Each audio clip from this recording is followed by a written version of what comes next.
could be anywhere. You could be watching anything. But you're here with us. And you've made a great choice. With that being said, welcome to another episode of Raw. I am Alex Goodwin. And I'm your boy, DeAndre Nicholson. Raw is the sanctuary of straight talk on topics in sports, pop culture, politics, and social issues. If you've come to hear an honest conversation, Raw is the place for you. DeAndre, I have to warn him. Talk to him. Raw is not for the weak of heart. Let me reiterate it to you guys again. Raw is not for the weak of heart. So DeAndre, what can they do? People do like the police saying, buckle on up. And fasten your seatbelts tight because it's about to get raw. Ladies and gentlemen, if you've been with us, you know how the show goes. But if you're just now tuning in for the first time, we pick out of our trusty companion here. We get a certain number of topics from our producer, Mr. Michael West.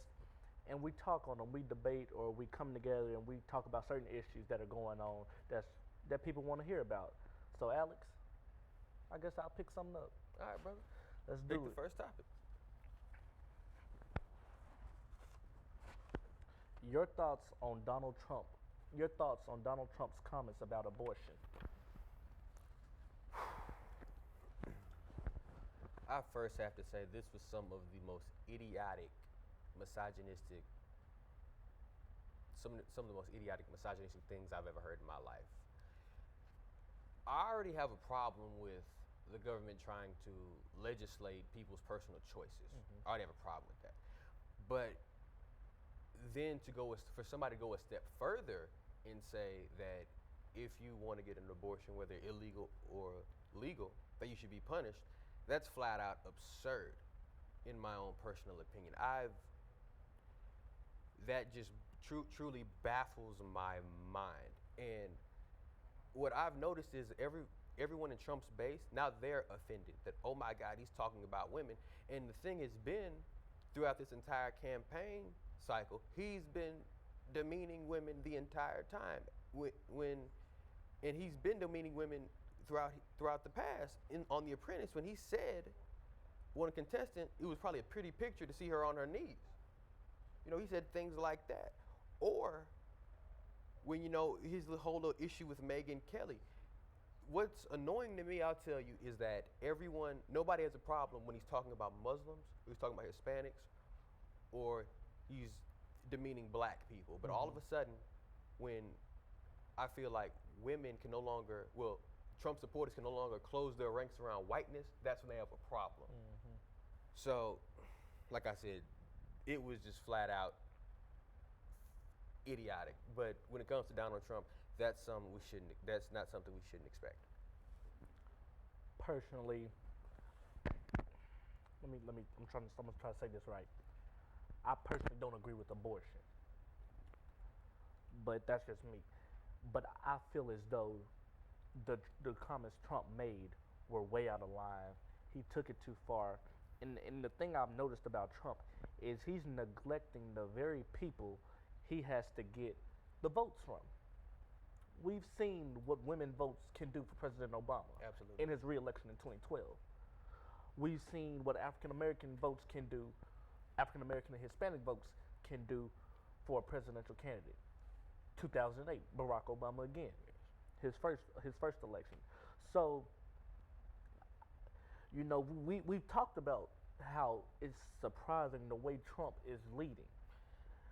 But now we're starting to see people starting to get offended, and I agree with you. It's a problem that it took all of this for people to really get offended. But when he talked about building up a wall to keep immigrants out, and when he made certain comments toward black people, he's promoting violence at his rallies and things of that nature, it's sad that it had to get to this point for people to really start saying, okay, maybe this isn't the guy we want in the White House. And it's sad to think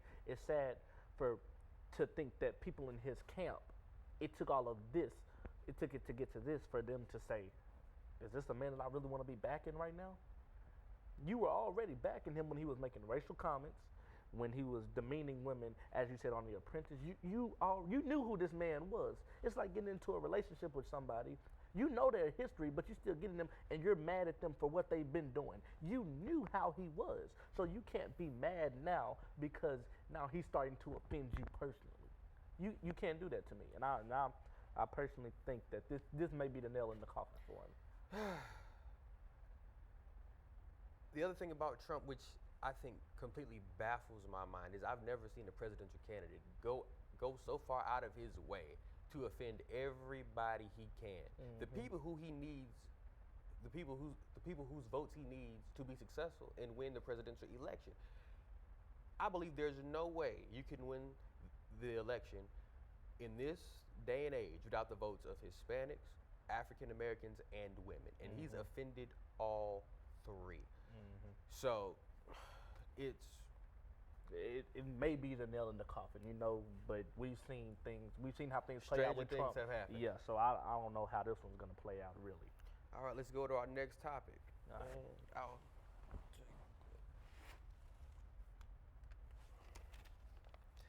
If Bernie Sanders does not get the Democratic presidential nomination, does Hillary Clinton have your vote? I'm gonna flat out say no. Back in 2008, Hillary had my vote. I really. DeAndre, I need you to talk to me because I don't know what you're trying to tell me here. What you trying to tell me, DeAndre? I honestly can't. It's just something about Hillary I can't get behind, and I have no idea what it is. It's just something's not gravitating me toward her like I've gravitated toward Bernie. And I honestly can't tell you what it is. And I like Hillary. I really do. But it's something. And it's just a no for me. If not Hillary, then who?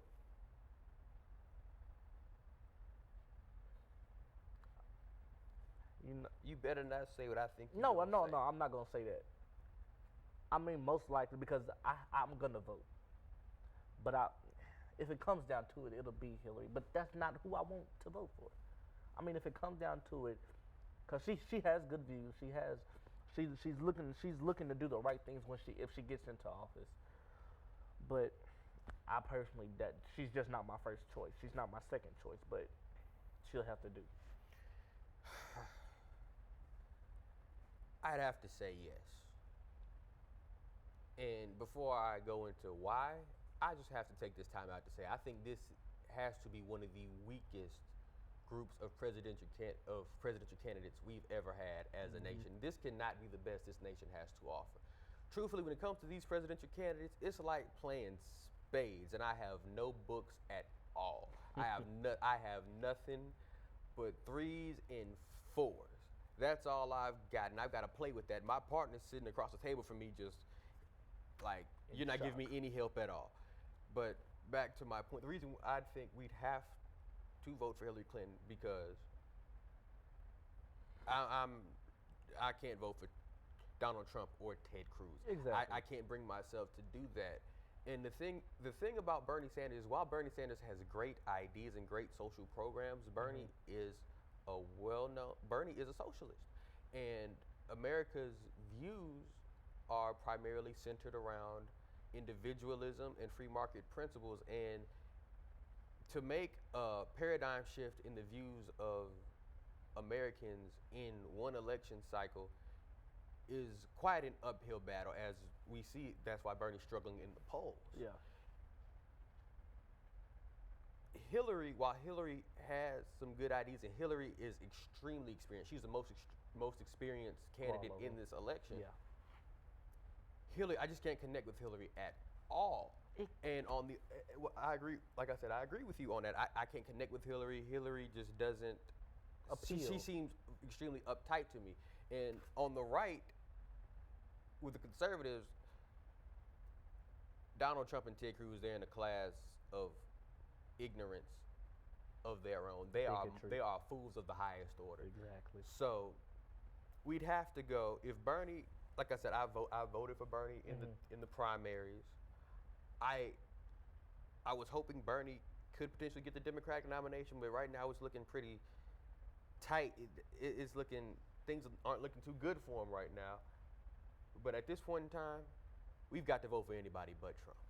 Anybody but period. Trump. That's point blank. Period. That's anybody the slogan. but Trump. The slogan is president. Anybody but Trump. A So little bit of Cruz too. Anybody but Trump. That's what I'm saying. He's gonna get this nomination. Hey, I guess we gotta move on to our next topic. All right, man. Let's see what we got cooking in here. Your thoughts on Rob and Black China potentially getting hitched? can take that one first. You want me to take it? You can take it first.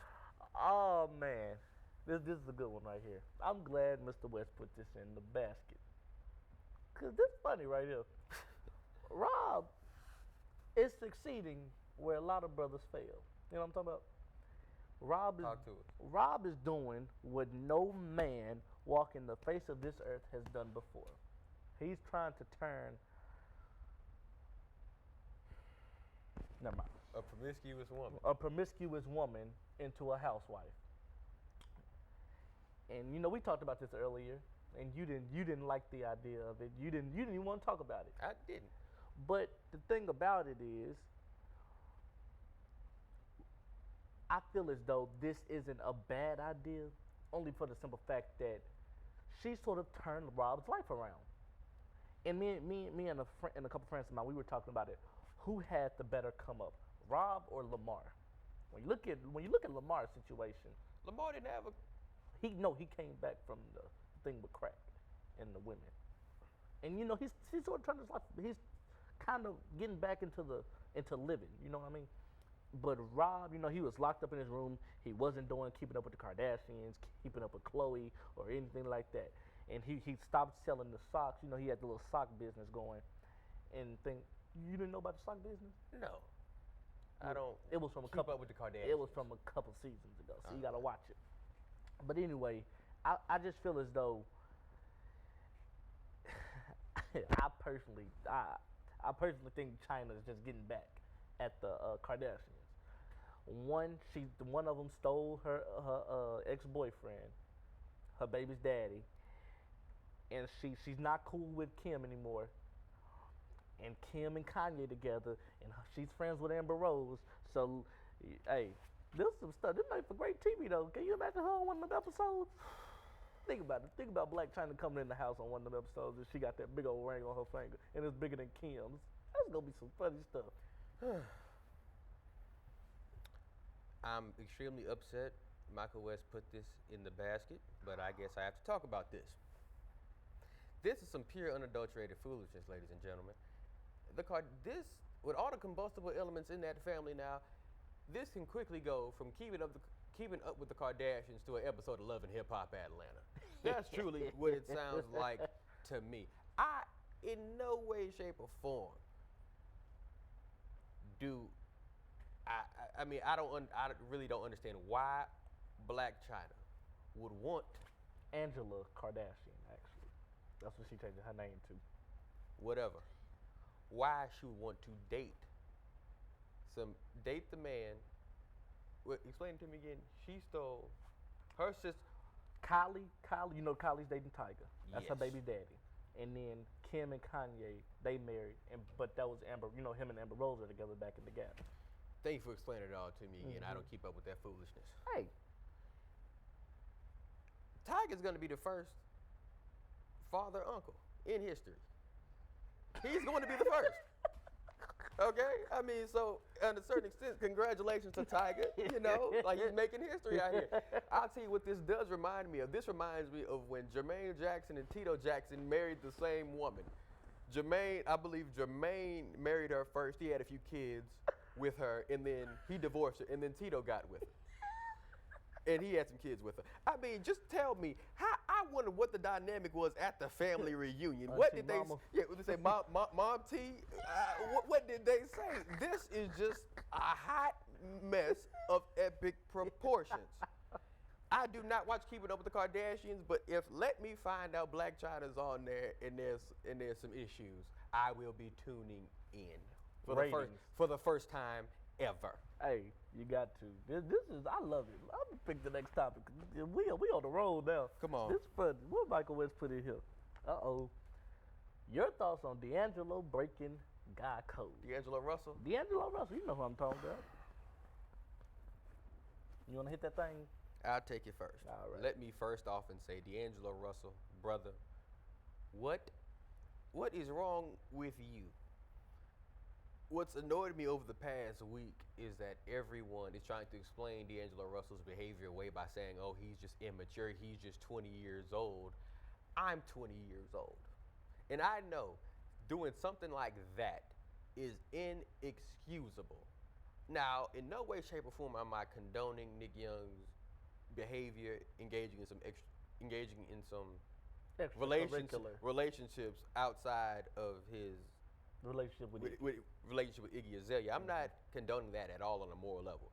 We're not here to have this moral conversation. We're talking about D'Angelo Russell here. This is If moral. you know your boy is engaging in some dalliances outside of his relationship, you're like Ray Charles. You don't see anything. Matter of fact, let me let me take it one step further. You're Helen Keller. You don't see anything. You don't hear anything. You don't know a thing about it. And let alone to take a video of it. Now, D'Angelo Russell is trying to come out here and say he doesn't know how the video got out. I'll tell you how he doesn't think somebody hacked him. The fool probably sent it out. And now I have to talk to Nick Young because, brother, if you know this fool is taking a video of you, I'd have made sure that video is deleted immediately. Immediately. He didn't do that. Nick Young was out here hustling backwards, and now he may lose his woman because of it. Can I see the camera? Personally, this is an egregious act. This needs to be taken to the Supreme Court because every man has gone through this in their life. A homeboy has done something foul. Speak for yourself. My friends, I have some good friends. Oh, you have some good friends? I got some good friends. Not to say I do what Nick Young does. I've never done that. But I've been that friend. But I mean, there are men out there who have been caught in the crosshairs between a homeboy and a woman. Now, I'm going to tell you what I mean by that. It's been times where your homeboy do something purposely because he wants your girl. Now, I don't know if D'Angelo want Iggy. I don't know what's going on around there. But I tell you this is just foul. This is atrocious. This is a crime punishable by stoning, death. You think D'Angelo Russell needs I don't know what. This is a crime of the highest order. He need. I tell you. Playing for the Lakers ain't doing enough for him. He needs to send him down there to. Send him to the D League team? That ain't enough. Send him to an Atlanta club, where. I don't know, man. This is some bull. But anyway. I'd say this. Heated. Because D'Angelo, if you listening, somebody tell D'Angelo to look up Raw with Alexander Goodwin and DeAndre Nooks. And I want you to listen to me, D'Angelo, because you 20 and I'm 20. I had some homeboys who did some foul things in their life. I ain't gonna name no names. And I have never turned on them 1 second. And I'm quick to turn. Now, I'm telling you, I'm a snitch. I tell you, let you do a crime, Alex, and it's a chance for me to get this show to myself. I'm snitching. You out of here. Like I said, at the end of the day, I truly believe the 11th commandment in the God Code Bible is thou shalt not tell on my friends. You better say something because T.D. Jakes needs to do a sermon on this because Judas, that's who he is. D'Angelo Judas, who the boy is.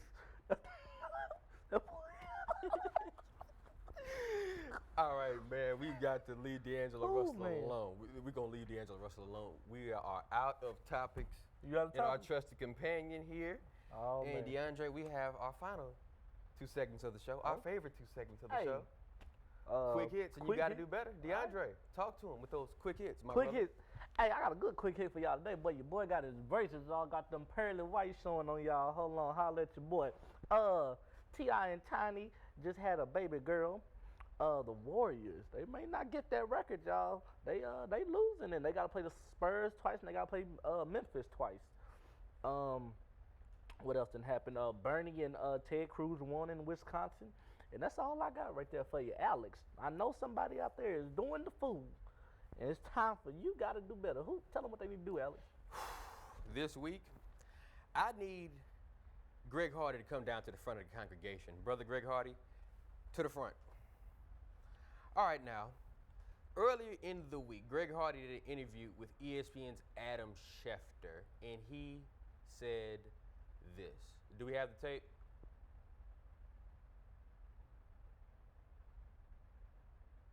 That's just not how we raised this. As you can tell, like I said again, it's the Bible Belt. It's just something that's, I won't even say frowned upon. It's non-existent. in most Southern homes. You say you did nothing wrong, you're innocent, and yet the pictures of her that surfaced would seem to suggest a woman who had had some type of physical contact. How do you explain that? I will stop you there and say that I didn't do anything wrong. You know, that situation occurred and that situation was handled, but saying that I did nothing wrong is a stretch, but saying that I am innocent is correct, yes, sir. Did you ever put your hands on her? No, sir. Never. No, sir. 20 more years of this job?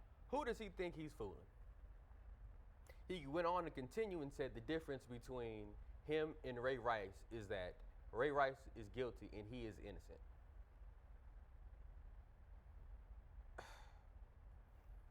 Greg Hardy, let me ask you a question, my brother. If you didn't throw Nicole Holder on a stack of assault rifles and choke her half to death and drag her by her hair all across your apartment, then tell us who did. Because last time I checked, you were the only suspect in this crime.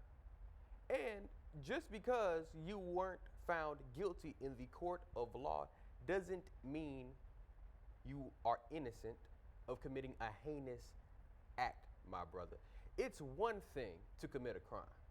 It's another thing to come out here and try to insult all of our intelligence and say you didn't do it in the face of blatant evidence like pictures and court documents, my brother.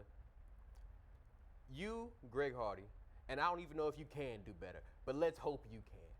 Greg Hardy, you got to do better. Hey, got to. Hey. And that is our show for today. Ladies and gentlemen, we are out of time. I'm Alex Goodwin. And I'm DeAndre Nicholson. We got to thank our great producer, Mr. Michael West, and our great production team. This is Raw, and we will see you next week.